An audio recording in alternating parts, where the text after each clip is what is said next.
Eu peguei um dado aqui desse fator do TDAH ser genético.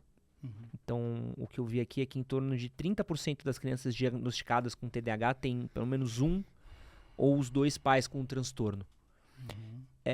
O que é dentro dessa nossa genética que causa o TDAH? A gente tem que saber a diferença entre causa e origem. Tá. A gente sabe que a origem é genética, mas a causa, qual é o gene, por exemplo, isso não está muito bem descrito ainda pela ciência. Existem mapeamentos recentes de estudos dos últimos 10 anos, vou botar 2012 para cá, onde já tem 2 ou 3 genes que já tem uma ligação, uma associação ali que já foi mais ou menos mapeada e que sabe-se que pode ser uma das causas ali do TDAH. Mas a gente sabe que a origem é genética. Agora, muitas pessoas se perguntam assim, pô, mas o TDAH ele pode aparecer na fase adulta, por exemplo? Muito difícil. A ideia é que ele já se manifeste logo nos primeiros anos de vida. Talvez porque você deu sorte de já, na sua primeira escola, já era inclusiva, você já teve uma rede de apoio, você tinha um irmão mais velho ali que poderia te dar uma aula particular, alguma coisa assim, né? Poder te ensinar. Então você passou despercebido. Era só alguém que tinha uma dificuldade ou outra, mas ninguém botava um laudo de TDAH em você. Mas na fase adulta, na faculdade, que aí tudo mudou, aí você começou a sentir dificuldades que você não tinha, aí você foi lá e, poxa vida, eu tenho alguma coisa, e você se descobre o TDAH adulto, assim, mais velho, né? Então, assim, existem genes, sim, que ocasionam esse funcionamento diferenciado do TDAH. No cérebro, como é que atua o TDAH? Existe tanto uma dificuldade dos neurônios que produzem dopamina, quanto os que, quando ocorre a recaptação da dopamina. Então, assim, quem produz, às vezes produz pouco, e quem recebe, às vezes não recebe direito, não gruda direito. E as sinapses, que são as comunicações dos neurônios, são comunicações neuroquímicas, elétricas e neuroquímicas. Então, se você não está muito bem abastecido, corretamente abastecido com esses neurotransmissores, você tem essa dificuldade de funcionamento cerebral.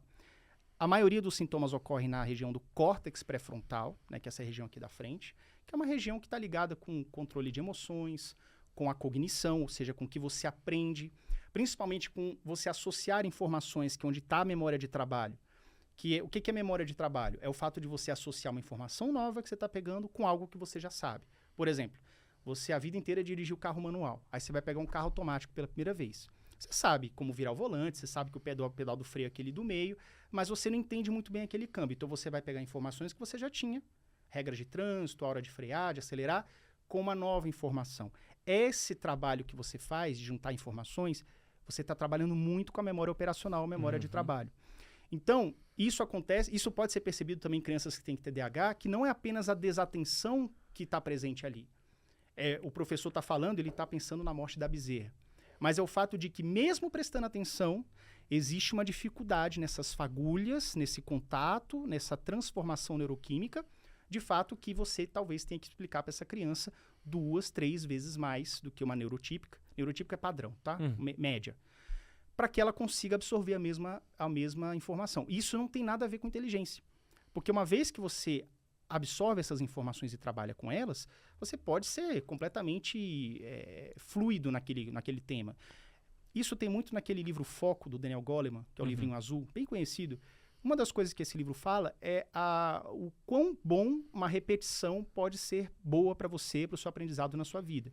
Então, a pessoa que tem TDAH, ela tem que se ligar que a repetição, ela é tudo. Ela faz a diferença na sua vida.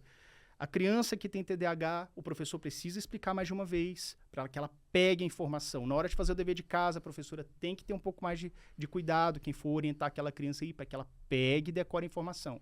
Não é uma dificuldade de aprendizado, uma dificuldade de retenção, de memorização e fazer as conexões com aquela informação que você observou. Então, de todo modo, o TDAH, isso aí eu falei das manifestações, a origem é genética, mas a forma como você lida no dia a dia, a forma como você está trabalhando essa pessoa com TDAH, vai dar uma grande diferença, dependendo do caso. E tem um motivo pelo qual o TDAH ele é mais recorrente em meninos do que meninas? Esse dado, ele é um pouco controverso. Durante muitos anos, acreditou-se que o TDAH ele era um transtorno predominantemente masculino. O Dr. Russell Barkley, inclusive, ele fala nos livros dele isso, uma predominância de até 2/3 em meninos. Eu tenho aqui isso aqui foi um número que eu peguei da Forbes, tá? Que são das crianças diagnosticadas nos Estados Unidos. entre 3 a 17 anos, 12% são meninos e 5,5% são meninas. Então, não sei o quanto que isso é controverso ou não. Mas se você perceber, é mais ou menos isso, 2/3. Porque você tem duas fatias, meninos e uma fatia menina. Entendeu? Então dá mais ou menos o dobro de meninos do que meninas. Só que, recentemente, existem estudos mais novos que dizem o seguinte, que, na verdade, existe toda uma questão até mesmo social na hora de você diagnosticar. Por quê? Uma coisa que é meio que consenso é que o tipo do TDAH, que ele tem mais de um tipo. Você tem um tipo combinado, que é o tipo? Que é hiperatividade com desatenção. Tipo predominantemente desatento, que você não tem o traço da hiperatividade, pelo menos motora, evidente.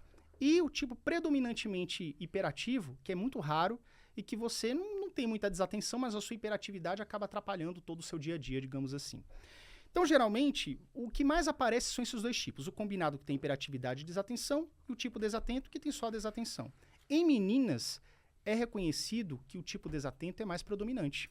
E isso gera uma situação como essa aí das pesquisas. Porque o tipo predominantemente desatento, como é um aluno, uma aluna que passa despercebido, ela não está dando trabalho, não está levantando, não está jogando bolinha de papel, não está tocando terror na sala de aula, ela está prestando atenção, o professor acha que está ok, mas na verdade ela está olhando através do professor. E aí na hora da prova ela tira uma nota baixa. E a professora não entende, não, mas a sua filha, ela é comportada, ela está estudando, ela está prestando atenção, mas na verdade não está. Então, é um tipo mais difícil de você diagnosticar. Ele passa batido, se não tiver um olhar clínico dos profissionais e do professor também. Até porque socialmente a menina, ela é cobrada, exige-se mais da menina ser comportada do que o menino. Não, o menino arteiro, tudo bem, é um menino, a menina arteira... de boa, não, isso aí, meu filho, eu era assim também, o cara tem orgulho, tá ligado? E de fato, realmente tem isso. A menina, quando é comportadinha, passa batido. Esse que você acabou de assistir foi um corte do nosso podcast sobre TDAH. Pra você assistir o episódio completo, clica aqui do lado. Vou deixar aqui embaixo também um outro corte que com certeza você vai gostar. E não esquece de se inscrever no nosso canal. Valeu!